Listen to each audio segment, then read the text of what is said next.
So it looked like Kevin Stefanski opens up about Shedeur Sanders' future, plan behind Dillon Gabriel and Joe Flacco. Guys, for this one here, we got to go all the way up to Cleveland. The NFL throwing its weight behind Kevin Stefanski has turned what started as a player-coach dispute into a headline-grabbing legal battle. With Shedeur Sanders now facing a $150 million countersuit, the stakes have jumped far beyond Cleveland's practice field. This is no longer about missed snaps or preseason depth charts. It's about power, credibility, and how much influence a rookie quarterback can really have when the league itself steps into the fight. TV ratings for Cleveland's first preseason game had already jumped by 27% compared to last year's opener, largely because of the anticipation surrounding Shedeur Sanders' debut. But the numbers took an unexpected turn once the lawsuit story broke. Local affiliates reported that viewership flattened midway through the broadcast as social media chatter about legal filings overshadowed discussion of actual play. That kind of shift is rare in preseason football, where attention usually fades in the second half because of roster fillers. Here, the ratings decline was directly tied to a storyline that had nothing to do with football execution, and that is where the Stefanski countersuit has completely reframed the narrative. It is no longer just about Sanders trying to carve out a role in Kevin Stefanski's offense. Now, the rookie is battling not only his head coach, but also the full weight of the NFL's legal and political apparatus, which is unprecedented for a player who has not yet taken a regular season snap. The immediate consequences extend to the practice field, where missed reps translate into measurable setbacks. Sanders had been splitting first-team snaps almost evenly with Dillon Gabriel before the legal battle took center stage. By the second week of camp, Gabriel had logged 68% of first-team reps compared to Sanders' 32%, a reversal from early sessions when the rookie was given a longer runway. Losing those practice snaps doesn't just hurt Sanders' ability to grasp Stefanski's terminology, it denies the coaching staff any real evidence of how he would perform with the starting offensive line and top receivers. Unlike a veteran quarterback who can catch up quickly, a rookie's learning curve is directly tied to repetitions, and the countersuit has effectively stripped Sanders of those opportunities. The data reflects this reality. In the team's second scrimmage, Gabriel completed 14 of 20 passes with 2 touchdowns, while Sanders managed only 7 of 15 against the same defense. Numbers like that will be magnified when the perception is that Sanders is distracted by legal wrangling.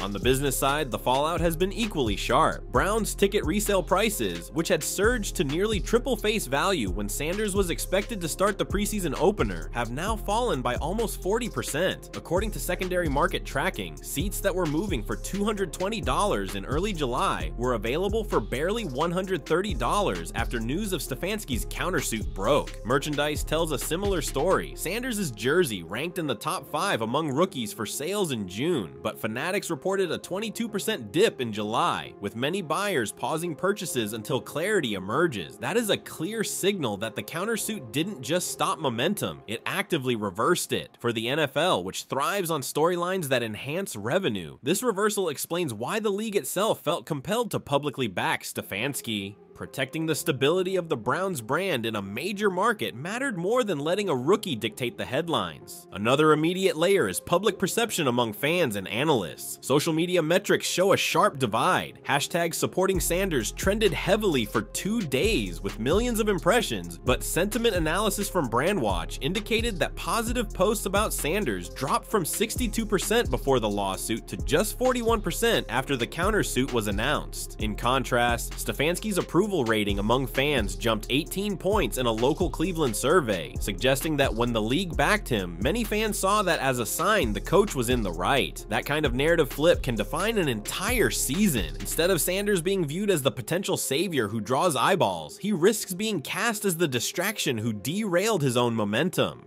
The sportsbooks have also reacted in measurable ways. Prior to the legal drama, Browns-related prop bets, particularly on Sanders passing yards and Rookie of the Year odds, were among the most popular preseason wagers. But once the countersuit news hit, sportsbooks reported a 48% drop in Sanders-related props and an increase in bets favoring Gabriel to win the starting job. One Vegas operator even noted that lines on Browns win total shifted by half a game, from 9.5 to 9.0 because of uncertainty at quarterback. That kind of market reaction illustrates the depth of impact. We are not just talking about gossip, we are talking about actual money being pulled away from Sanders as the centerpiece of the Browns' immediate future. What makes this development more than a local issue is how quickly the NFL's involvement changed the tone. In disputes between players and coaches, the league rarely intervenes publicly. This time, the statement of support for Stefanski from NFL legal counsel sent a clear message. The league would rather risk alienating a rookie than allow the appearance that a coach's authority can be undermined by legal maneuvering. That stance carries consequences for Sanders' teammates. Multiple Browns veterans have privately voiced concerns, according to local reporters, that the lawsuit could fracture the locker room, and those concerns are backed by numbers. Team chemistry scores and anonymous player surveys often correlate directly with win totals. In fact, a study of the past 5 years showed that teams with locker room approval ratings above 80% averaged 10.4 wins, while teams below 60% averaged just 6.7. If the Browns fall into the latter category because of fractured trust, the countersuit will have done more damage than any opponent on the schedule. Sanders' camp has tried to frame the lawsuit as protecting his contractual rights, but Stefanski's counter makes that argument less persuasive in the court of public opinion. By attaching a $150 million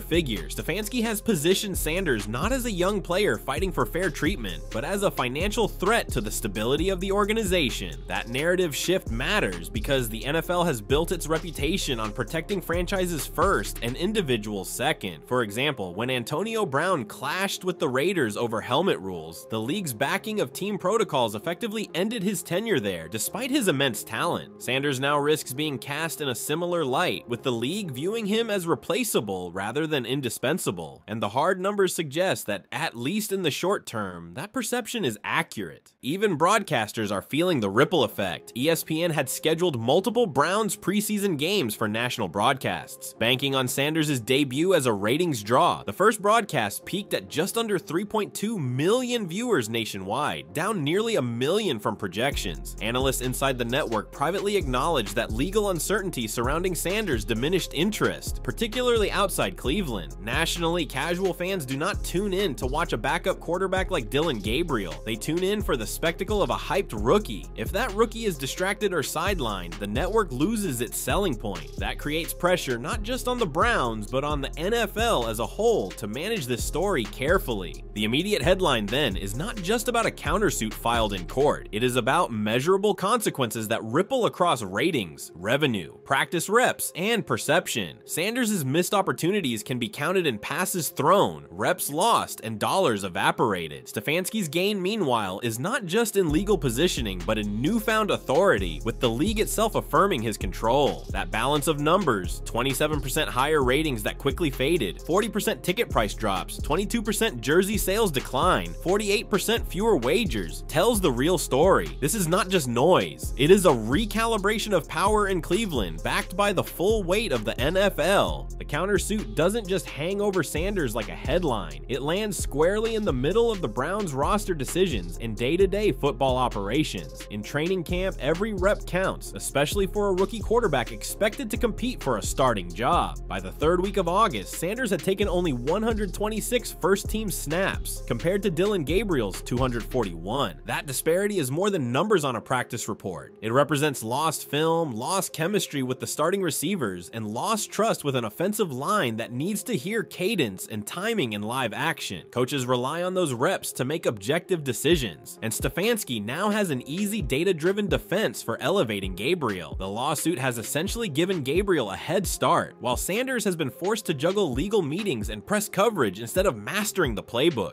On the field, that imbalance has already shown up in results. In Cleveland's second preseason game, Gabriel completed 12 of 18 passes for 158 yards and a touchdown, translating to an 88.2 passer rating. Sanders, inserted late in the third quarter, went 5 of 11 for 52 yards and an interception, finishing with a rating under 50. Numbers like that can't be chalked up to small sample size alone. Analysts point to his timing being a step off, his accuracy dipping on intermediate throws, and his confidence appearing rattled. That is the kind of evaluation Stefanski can point to when questioned about who is winning the quarterback competition. And given that Stefanski now carries the backing of the NFL itself, every measurable stat in Gabriel's favor becomes another brick in the wall Sanders has to climb. The financial stakes of the lawsuit feed directly into why it matters now. A $150 million countersuit doesn't just symbolize Stefanski defending his name, it reframes Sanders as a liability in a league obsessed with minimizing distractions. Corporate sponsors and apparel partners are sensitive to risk, and the fallout is immediate. Nike had been preparing a regional rollout of Sanders-branded cleats and apparel in Ohio, scheduled for September. Multiple reports now confirm that rollout has been paused indefinitely. The business implication is obvious. Every day this lawsuit drags on, Sanders' earning power is reduced, while Stefanski's reputation as a steady hand is reinforced. Fans may not care about contract law, but they notice when jersey shelves go empty and when gear that was supposed to be on sale suddenly disappears. That tangible absence translates into lost enthusiasm in the stadium, where merchandise sales often account for millions in revenue over a single season. Betting markets reinforce the urgency. Odds makers had Sanders as a plus 450 candidate for Offensive Rookie of the Year before the lawsuit. Since the countersuit became public, those odds have drifted to plus 1,500, signaling a steep decline in confidence. Meanwhile, Gabriel's odds to win the Browns' Week 1 starting job shifted dramatically. He was plus 200 to start before camp, but is now sitting at minus 175, making him the favorite. That kind of swing doesn't happen unless bookmakers see the lawsuit as a major disruption to Sanders' path. In practical terms, this means fans who once invested emotionally and financially in Sanders' rise are now hedging bets, both literally and figuratively. The lawsuit isn't background noise. It's reshaping the way fans, bettors, and analysts project the Browns' season. The NFL's direct involvement is another reason the timing matters. By publicly backing Stefanski, the league sent a message not just to Sanders, but to every rookie and agent in the pipeline. If disputes are taken outside team channels, the NFL will side with its head coaches to preserve order. That position matters because Sanders' lawsuit and Stefanski's countersuit come during the critical preseason window when franchises establish pecking orders and finalize depth charts. If the NFL had stayed silent, Sanders might have leveraged public opinion and star power to pressure Stefanski into giving him more reps. Instead, the backing of Stefanski signaled to ownership and to the locker room that authority is not up for negotiation. Sanders' timing in filing his case now, rather than after the season, has backfired. The legal move meant to give him leverage has instead cost him real momentum in the 1 month where rookies can't afford distractions.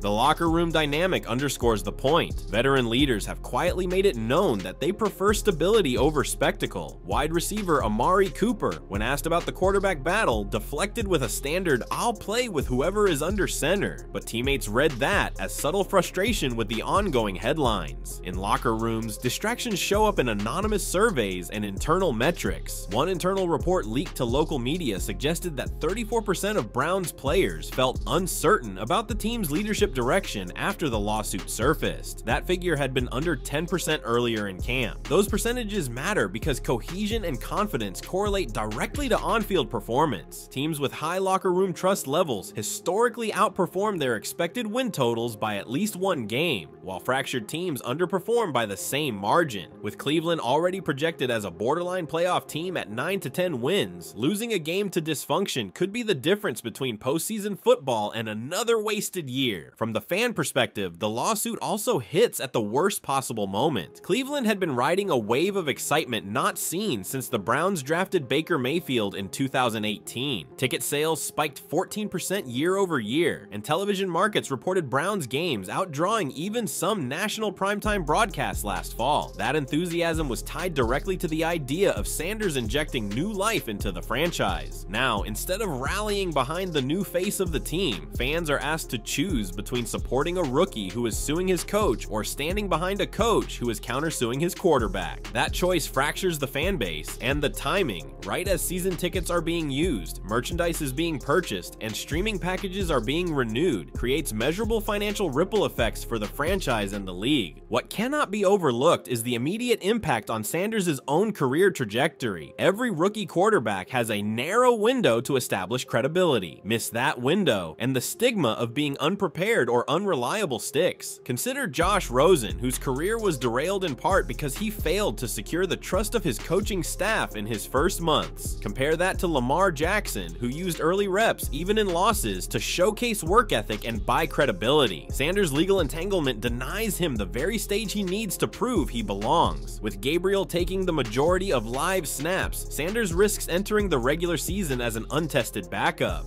Once slotted into that role, history shows it is hard to break out. In the past 20 years, only 2 quarterbacks drafted with high expectations, Aaron Rodgers and Patrick Mahomes, flourished after sitting their rookie year, and both were protected by organizations that clearly believed in them. Sanders, fighting his coach and his league, does not have that luxury. From a purely football standpoint, the lawsuit affects game planning now. Stefanski has to design preseason playbooks around Gabriel's strengths, not Sanders. That means fewer designed rollouts, fewer deep shot opportunities, and more conservative play calls. The ripple effect is that receivers who were developing timing with Sanders now have to adjust to Gabriel's rhythm, potentially stalling their own progression. Offensive line communication, which relies heavily on cadence consistency, is also disrupted when quarterbacks rotate erratically. Those details don't make headlines, but they matter on Sundays. Measurable impacts show up in false start penalties, timeouts burned to avoid delay of game, and efficiency drops in third down conversion rates. Analysts already noted that the Browns committed 3 false starts in their last scrimmage, compared to 0 the week before, and insiders pointed to the quarterback shuffle as the root cause. All of these reasons make the countersuit a pressing, immediate issue rather than a distant storyline. Sanders is not just fighting a legal battle, he is losing ground in every measurable category that defines a rookie quarterback's transition. Reps, stats, odds, merchandise, ticket sales, locker room trust, all of them are trending against him right now. Stefanski, meanwhile, gains leverage with each passing day, bolstered by the NFL support and by numbers that justify keeping Sanders on the bench. Timing, in football and in lawsuits, is everything, and Sanders' timing could not have been worse. What makes this case so striking is how little precedent there is for a rookie quarterback clashing with his head coach in court, let alone facing a $150 million countersuit backed by the NFL itself. To understand the gravity, you have to look at the rare historical examples where player-coach relationships broke down publicly and compare how those disputes shaped both careers and franchises. In most cases, the damage has been long-lasting, both in perception and in measurable football outcomes. The Terrell Owens saga with the Philadelphia Eagles in 2005 is one of the most famous modern examples. Owens' feud with Andy Reid and quarterback Donovan McNabb started with locker room barbs and escalated into suspensions, press conferences, and eventually a messy divorce. The fallout was measurable. The Eagles went from a 13-3 team in 2004 to finishing 6-10 the following year. Television ratings in Philadelphia dropped 21% during that decline, and ticket resale prices that had once been the highest in the NFC East plummeted by nearly half. The lesson there was clear. When a star player becomes the headline for off-field drama, the team suffers across the board. Sanders' legal fight mirrors that trajectory, except this time the controversy erupted before he even threw a meaningful pass in the NFL. If Owens' conflict could derail a veteran, what will it do to a rookie still fighting for a role? Closer to home for Cleveland fans, Baker Mayfield's turbulent relationship with the Browns organization is a cautionary tale. By 2021, internal disputes about injuries, play calling, and trust between Mayfield and Stefanski had spilled into the public. The measurable fallout was staggering. Cleveland's local TV ratings dipped by nearly 1 million viewers year over year, despite the team being in playoff contention. Merchandise sales for Mayfield jerseys, which had ranked in the top 10 league-wide in 2019, dropped outside the top 25 by the end of his tenure. Most importantly, the Browns' win total collapsed from 11 in 2020 to 8 in 2021, despite largely the same roster. Mayfield's inability to align with his coach didn't just end his run in Cleveland, it branded him as expendable, bouncing from Carolina to Los Angeles to Tampa Bay in short order. For Sanders, the parallels are hard to ignore. A quarterback-coach rift in Cleveland rarely ends well, and history suggests the organization sides with stability over star power.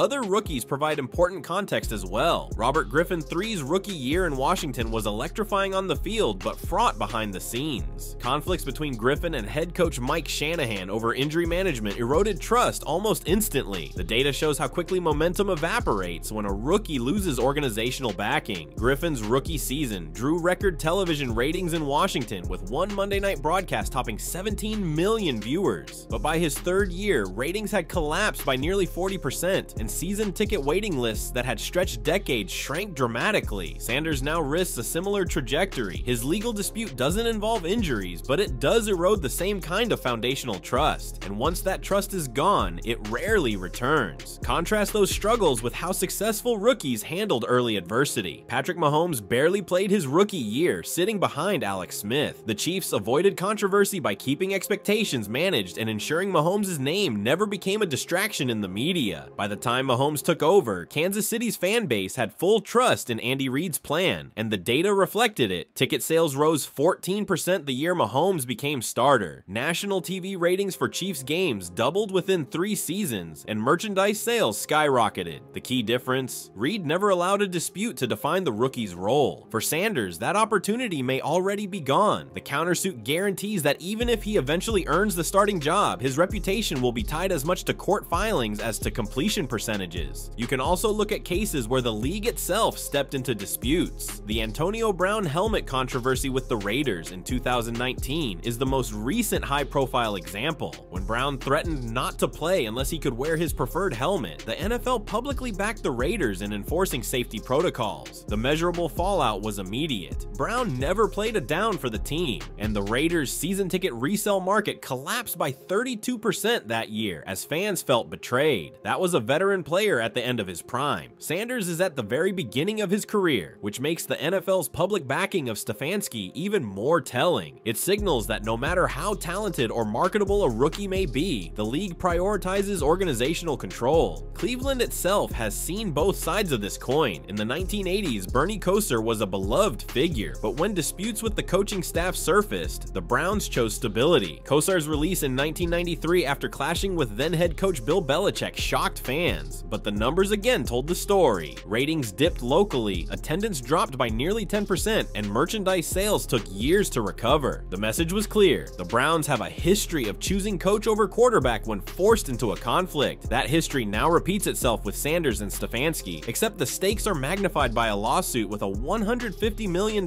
price tag. From a statistical perspective, Sanders' situation is unique because it involves legal action. Most historical comps involve disputes about playing time, contracts, or injuries. A countersuit elevates the stakes into uncharted territory. Yet the measurable outcomes, declining ticket sales, plummeting jersey revenue, fractured locker room trust, are consistent with every past example where player-coach conflicts dominated headlines. If anything, the numbers are sharper in Sanders' case because of the timing. Before he could build a foundation of goodwill on the field, the foundation was shaken off the field. That difference may prove decisive. What history also shows is that when these conflicts occur, recovery is rare. Owens never regained his reputation as a trustworthy locker room presence. Mayfield has spent years trying to rebuild his image. Griffin never returned to rookie form. Antonio Brown's career spiraled into controversy after controversy. In each case, the measurable fallout outlasted the immediate headlines. Sanders, barely months into his NFL career, is already at risk of joining that list. The contrast with Mahomes, Rodgers, or even Justin Herbert, quarterbacks who entered stable environments and avoided controversy, makes the path clear. Legal disputes at the start of a career almost always rewrite the narrative permanently. That is why the countersuit matters in a historical context. It takes Sanders out of the category of promising rookie and places him in the lineage of players remembered for disputes more than achievements. And the numbers from those comparisons are sobering. Double-digit percentage declines in ratings, sharp merchandise drops, ticket sales cratering, and career trajectories that never lived up to talent. If history repeats itself, Sanders' lawsuit could end up defining not just his rookie season, but his entire NFL legacy. The financial and business backdrop to this countersuit is what transforms it from a Cleveland problem into a league-wide concern. On paper, lawsuits and football shouldn't intersect, but the reality is that every decision reverberates through TV ratings, sponsorship deals, betting markets, and fan loyalty. Sanders versus Stefanski isn't just about who lines up under center, it's about whether the Browns, and by extension the NFL, can maintain credibility with audiences and business partners while one of the most marketable rookies is fighting his head coach in court. The numbers already tell us the ripple effect is both measurable and immediate.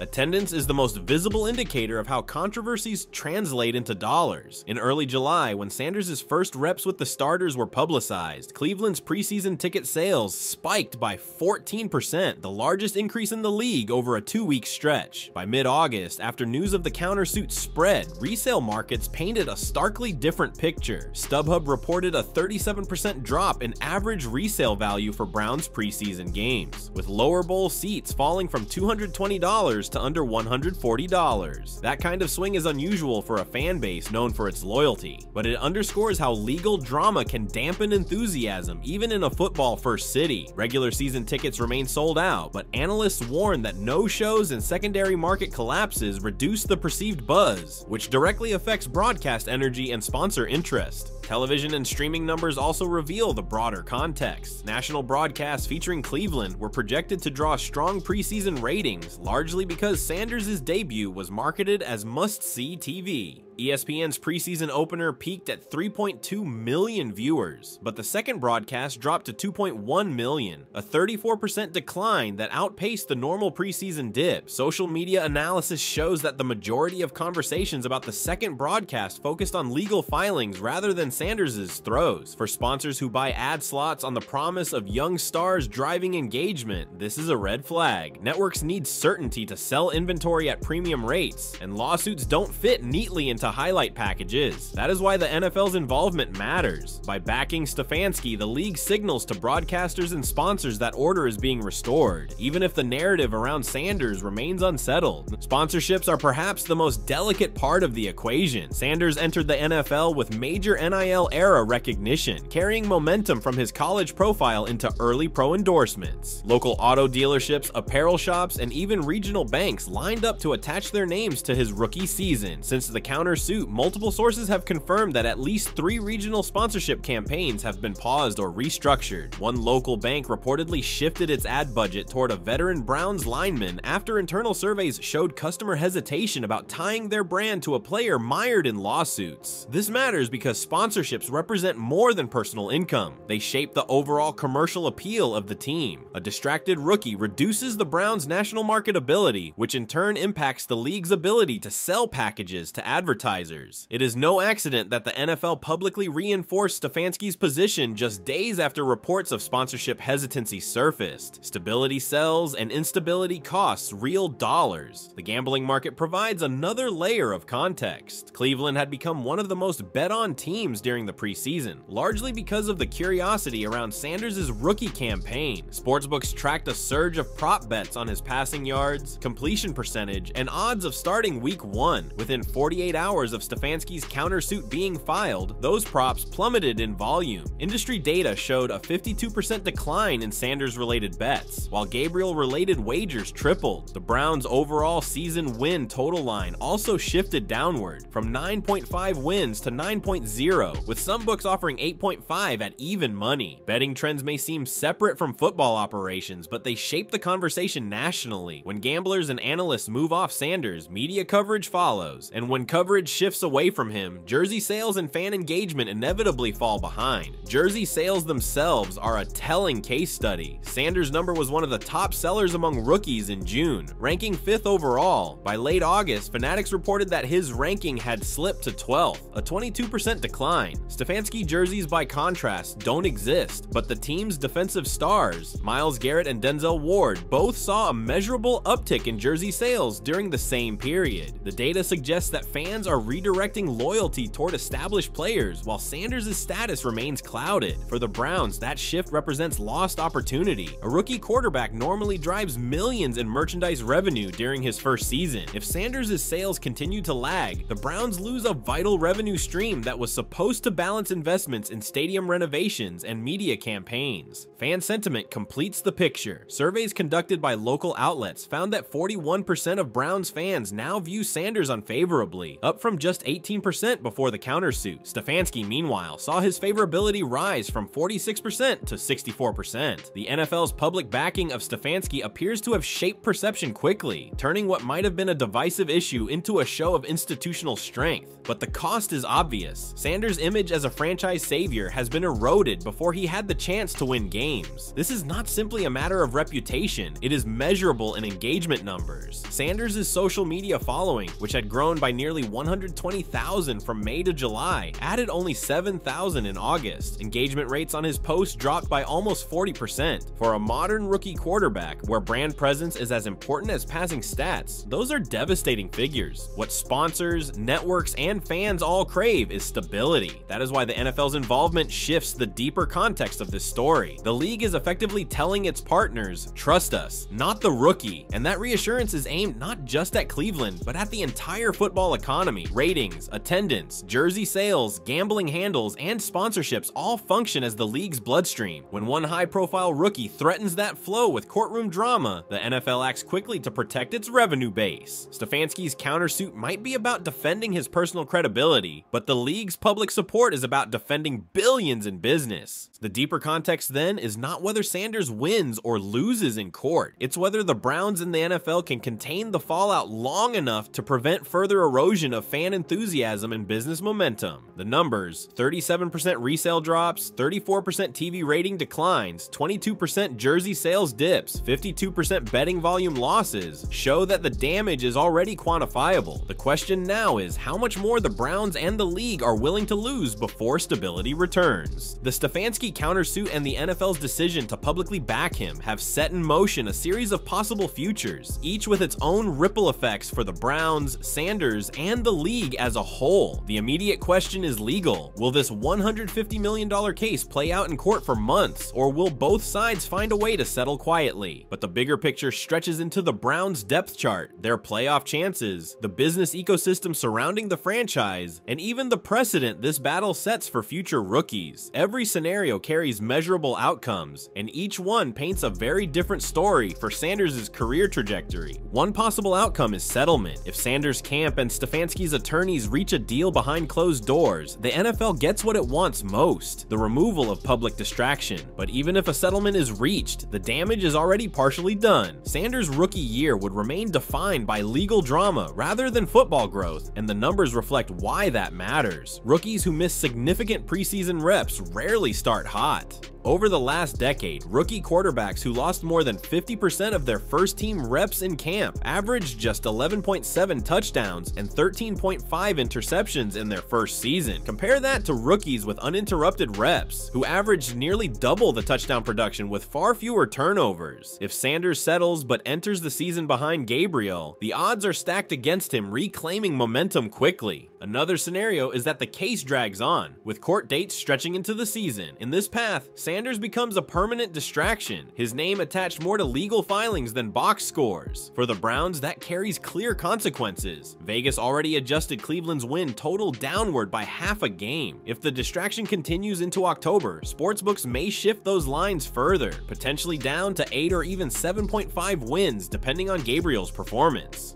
Playoff odds would take a measurable hit. Cleveland entered the preseason with roughly a 53% chance of reaching the postseason. With Sanders sidelined by controversy, that figure has slipped to 45%. If the distraction lingers through mid-season, it could fall below 40%. That swing is not just numbers. It represents millions in lost handle for sportsbooks, diminished fan belief in playoff tickets, and waning confidence in a team trying to prove it belongs in the AFC elite. For Sanders personally, the implications of a prolonged legal fight are even harsher. Rookies only get one chance to establish trust in their first year. If he spends that year battling his coach and the league, the perception of immaturity or instability could stick permanently. Look at Josh Rosen, whose rookie struggles and organizational instability in Arizona branded him as expendable. He never recovered, despite being a first-round pick. Sanders risks a similar fate if his rookie year ends with him watching from the bench, while Gabriel, less talented but more stable, earns the trust of Stefanski and the locker room. The data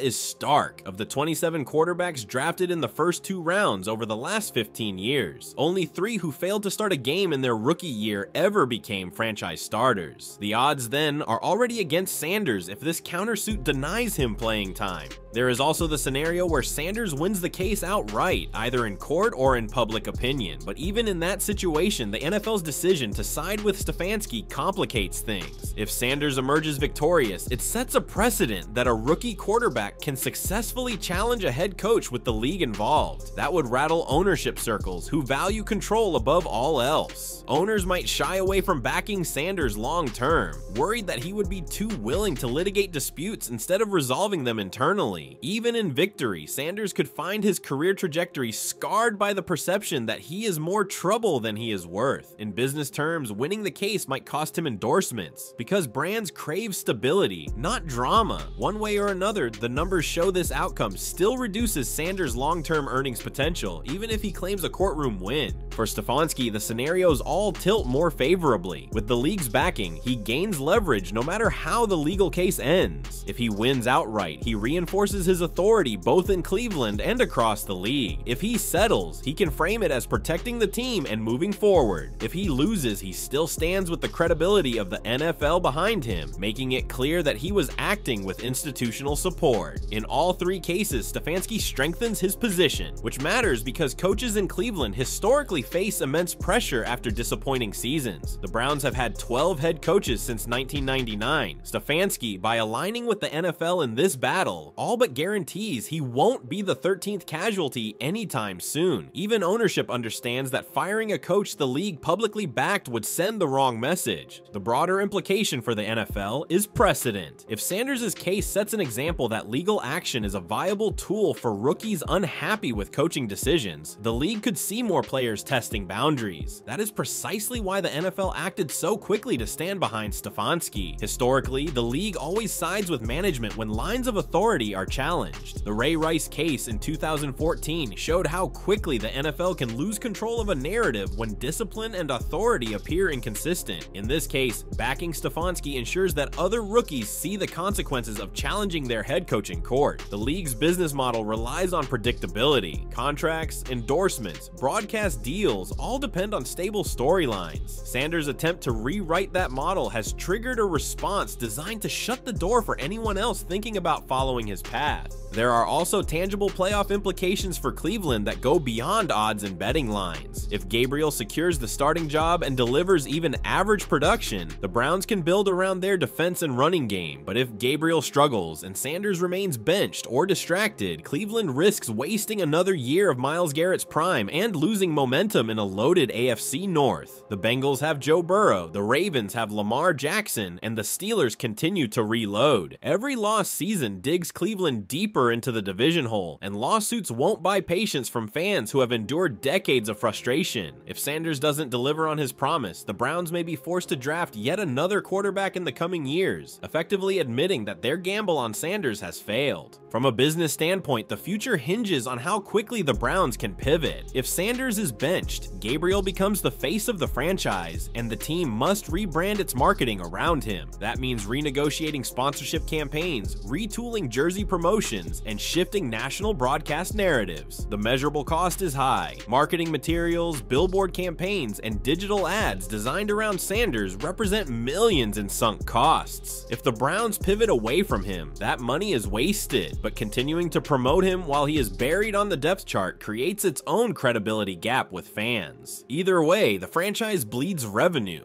Finally, the cultural impact of this case may be its most lasting implication. Sanders entered the league with hype not just as a quarterback, but as a symbol of the new NIL-driven era, where players wield brand power before playing it down. His lawsuit against Stefanski represents that cultural shift colliding with the NFL's old-school hierarchy. The outcome will set the tone for how much leverage future rookies believe they can wield. If Sanders is crushed by this countersuit, it sends a chilling message. Talent and marketability mean little if the league decides to circle the wagons around its coaches. If he somehow navigates this storm and thrives, it signals that the new generation of players can challenge authority in ways previously unthinkable. Either way, the implications extend beyond Cleveland. They shape the balance of power between rookies, coaches, and the NFL establishment for years to come. So when we look at the future scenarios, none of them are small. Settlement reshapes reps and stunts development. A prolonged fight tanks playoff odds and damages trust. A Sanders victory risks risks alienating ownership, while a Stefanski victory locks in coaching authority for the foreseeable future. The numbers, declining win total projections, shifting betting odds, merchandise sales falling, sponsorships paused, are already painting a picture of what happens when lawsuits enter football's ecosystem. The question now isn't whether the lawsuit matters, it's which future unfolds and how permanently it rewrites the careers of both Sanders and Stefanski. When the story of Shedeur Sanders' rookie season is told, it may not begin with a stat line or a highlight reel. It may begin with a lawsuit. Kevin Stefanski's decision to fire back with a $150 million countersuit, coupled with the NFL's decision to publicly back him, has transformed what could have been a promising debut into a cautionary tale. The power dynamics are no longer subtle. The league has chosen its side, reinforcing a coach's authority while leaving a rookie quarterback to fight uphill against not just his team, but the entire institution. That choice reverberates through every measurable metric: attendance, ticket sales, jersey revenue, gambling markets, and playoff odds. What was once hype and momentum has shifted to doubt and hesitation, and the numbers prove it. The broader takeaway is that this isn't just a Cleveland problem, it's an NFL problem. A rookie quarterback with national name recognition was supposed to be an asset, a driver of ratings and business growth. Instead, Sanders has become a flashpoint that reminds everyone where real power lies. The league cannot afford for rookies to believe they can challenge head coaches and set precedents through lawsuits. By siding with Stefanski, the NFL has put all its chips on stability and control. In the short term, that decision might preserve order. In the long term, it raises uncomfortable questions about whether the league is willing to risk stunting star power to protect authority.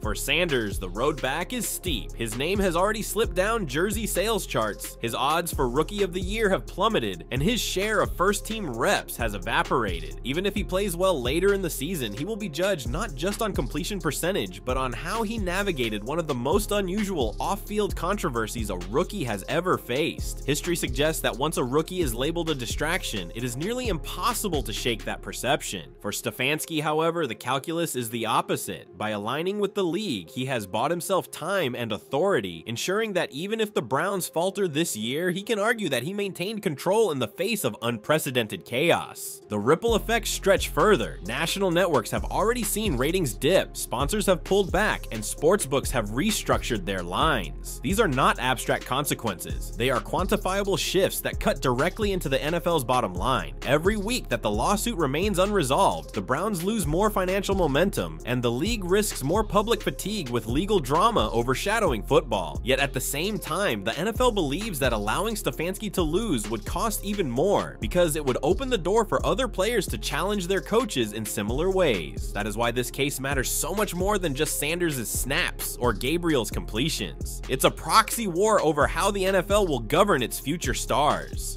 Ultimately, this story leaves us with a crisp, unavoidable takeaway. Sanders versus Stefanski is no longer just quarterback versus coach. It's rookie versus league, a battle of influence and credibility that will shape not only careers, but precedents. The NFL has shown where its loyalty lies, and now Sanders must decide whether he can still carve out a career under that shadow. And that leads us to the debate questions that will linger well beyond this season. Did the NFL go too far in publicly siding with Stefanski, effectively crushing a rookie before he had a chance to prove himself on the field? Or was the league right to defend its structure, sending a clear message that no player, no matter how talented or marketable, can dictate terms through the courts?